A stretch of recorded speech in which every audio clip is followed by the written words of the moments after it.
Natural గానే మరి భారతీయుడు లాంటి ఒక డిజాస్టర్స్ అవుట్పుట్ చూసిన తర్వాత మరి రామ్ చరణ్ ఫ్యాన్స్ కైనా ఎవరికైనా కూడా ఒక మూవీ లవర్ గా నాకు కూడా భయం వేసింది. ఏంటి శంకర్ ఇట్లా అయిపోయాడు అని ఒక బాధ. అండ్ రేపు పొద్దున గేమ్ చేంజర్ ఎట్లా ఉంటది? మరి శంకర్కి ఎవరన్నా సినిమాలు ఇస్తారా రేపు పొద్దున? అంత very good film maker bounce back అవ్వాలన్నా కూడా సినిమా అవకాశాలు రావాలి కదా ఫస్ట్. ఐతో డౌన్ ఫాల్. ఆ సినిమా ఏంటి, త్రీ ఇడియట్స్ రీమేక్, అసలు అదే పెద్ద డౌన్ ఫాల్. దాని తర్వాత అయ్యి పెద్ద ఏం బాగోదు ఆ సినిమా. తమిళనాడులో కాస్త ఆడింది శంకర్ బ్రాండ్.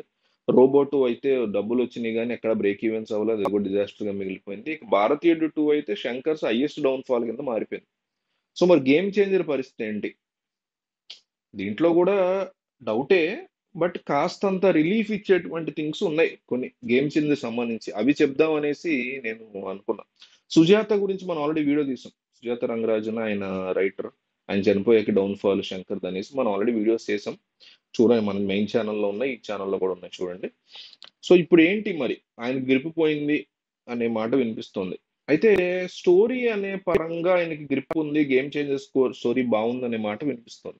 నిజానికి గేమ్ చేంజర్ స్టోరీని కార్తిక్ సుబ్బరాజు రాశాడు. కార్తిక్ సుబ్బరాజు మనందరికీ తెలుసు, పిజ్జా కానీ పేట సినిమా తీశాడు. మొన్న వచ్చినటువంటి జిగర్తాండ, అంతకుముందు జిగర్తాండ, ఇప్పుడు జిగర్తాండ టూ వచ్చింది మొన్న. చాలా ఇష్టం ఈ సినిమాలో, నా ఫేవరెట్ డైరెక్టర్ కార్తిక్ సుబ్బరాజు. అట్లాంటి వ్యక్తి ఒక మంచి స్టోరీని తీసుకొచ్చి శంకర్తో ఎగ్జిక్యూషన్ చేస్తున్నాడు. చూడండి ఇప్పుడు Karthik Subbaraj is already a director, established director, తమిళంలో big one of the top directors లో ఉన్నాడు. అట్లాంటి వ్యక్తి తన స్టోరీని తీసుకొచ్చి శంకర్తో ఎగ్జిక్యూట్ చేస్తున్నాడు అంటే ఇది ఒక రిలీఫ్ పాయింట్ అనుకోవచ్చు గేమ్ చేంజర్ విషయంలో. ఆ, ఒక ఎగ్జిక్యూషన్ పరంగా శంకర్ చూసుకుంటే చాలా ఒక మంచి స్టోరీ తెచ్చాడు అనేసి. సో అదొక ఎక్స్ట్రాడినరీ స్టోరీ అని, ఒక మంచి మంచి ఎమోషన్స్ తో రాశాడు అనేటువంటి మాట వినిపిస్తుంది. అది కాస్త పాజిటివ్ అండ్ రిలీఫ్ న్యూస్ అనుకోవచ్చు రామ్ చరణ్ ఫ్యాన్స్ కి, సో గేమ్ చేంజర్ కోసం వెయిట్ చేస్తున్న వాళ్ళకి. అట్లాగే గేమ్ చేంజర్ యొక్క స్క్రీన్ ప్లే మీద శంకర్ స్పెషల్ ఫోకస్ పెట్టాడు. చిరంజీవి నుంచి ఒక రకమైన ప్రెషర్ ఉంది ఈ టైంలో. రామ్ చరణ్ ఆర్ఆర్ఆర్ తర్వాత ఒక మంచి మూవీ అవ్వాలి, నిజంగానే అతని కెరీర్ కు గేమ్ చేంజర్ అవ్వాలని చిరంజీవి అనుకోవడం వల్ల ప్రెషర్ పెట్టాడు శంకర్ మీద. అందువల్ల ఒక మంచి అవుట్పుట్ రాబోతోంది, అందుకే గ్యారంటీగా హిట్ అవుతుంది అనే వాళ్ళు కూడా ఉన్నారు. అట్లాగే ఇండియన్ వన్ నుంచి జనాలు చాలా ఎక్కువ ఎక్స్పెక్ట్ చేశారు. దాంతో ఇండియన్ వన్ అనేది ఒక క్లాసిక్, కల్ట్ క్లాసిక్. ఈ ఇండియన్ సినిమా హిస్టరీలో ఒక టాప్ 20 సినిమాలు తీస్తే అందులో ఇండియన్ వన్ ఉంటది. సో ఆ లెవెల్లో ఎక్స్పెక్టేషన్ ఉండడం వల్ల కూడా ఇండియన్ టూ నచ్చల మనలో చాలా మందికి. అట్లా కాకుండా as a stand alone film చూస్తే మేబీ ఒక యావరేజ్ సినిమా లాగా అనిపించవచ్చు. అండ్ మెయిన్ ఏంటంటే స్టోరీ కానీ అట్లాగే ఎమోషన్స్ కానీ వర్కౌట్ కాల ఇండియన్ టూలో. సో అలా కాదు, ఇండియన్ టూ మీద ఎటువంటి ఎక్స్పెక్టేషన్స్ లేవు అసలు. కథ ఏంటో, దాని గోల్ ఏంటో, దాని బ్యాక్గ్రౌండ్ ఏంటో ఏమీ తెలియదు.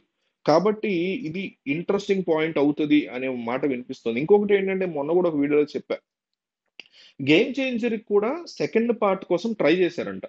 బట్ స్టిల్ దాన్ని రిజెక్ట్ చేశాడు రామ్ చరణ్. వద్దు, దీన్ని ఇందులోనే మనం ఎండ్ చేసేద్దాం, సినిమాని మధ్యలో ఆపొద్దు, భారతీయుడు టూ లాగో లేకపోతే రోబో లాగోనో ఆపొద్దు, దీన్ని మనం సెకండ్ పార్ట్ వద్దు, ఇది ఒక్క స్టాండ్ అలోన్ సినిమాలోనే ఉండాలి అనేసి రామ్ చరణ్ పట్టుబడడంతో మొత్తం కథ అంతా ఇందులోనే కవర్ అయిపోవటం కూడా ఈ సినిమాకి biggest fetching. Second part, first part కోసం అంటే టూ పార్ట్స్ కోసం అని ఏం చేస్తున్నారంటే కొంతమంది డైరెక్టర్స్ సాగదీస్తున్నారు సినిమా ఫస్ట్ హాఫ్ అంతా. సెకండ్ హాఫ్ లో అసలు స్టోరీ పెట్టి క్లైమాక్స్ లో ఒక క్లిఫ్ హ్యాంగర్ పెట్టి సెకండ్ పార్ట్ కోసం వెయిట్ చేయండి అంటున్నారు. అది అన్నిసార్లు వర్కౌట్ అవ్వదు. పుష్పకి వర్కౌట్ అయింది, కల్కికి పెద్ద సూపర్ క్లిఫ్ హ్యాంగర్ ఉందని నాకేం అనిపించదు. అంటే క్లిఫ్ హ్యాంగర్ బాగుంది, దానికోసం ఫస్ట్ హాఫ్ అంతా లాక్కొచ్చాడని అనిపించింది. అట్లాంటి డేంజర్ లేకుండా చూసుకుంటున్నాడు రామ్ చరణ్. అందువల్లే గేమ్ చేంజర్ సింగిల్ పార్ట్ లోనే కంప్లీట్ చేశారు. అది కూడా ఒక పాయింట్ పాజిటివ్ థింగ్ అవబోతుంది అంటున్నారు. అట్లాగే ఇక్కడ ప్రొడ్యూసర్ వచ్చేసి Dil Raju.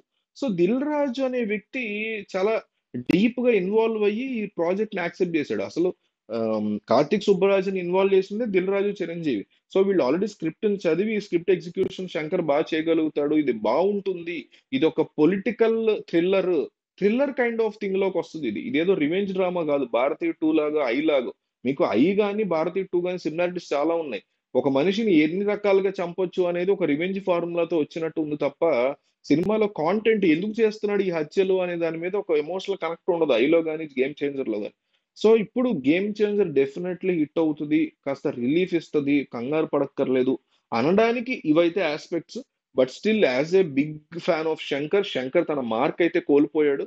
Biggest opportunity game changer, దాంతో ఏమన్నా మళ్ళీ బౌన్స్ బ్యాక్ అవుతాడా అనేది చూద్దాం.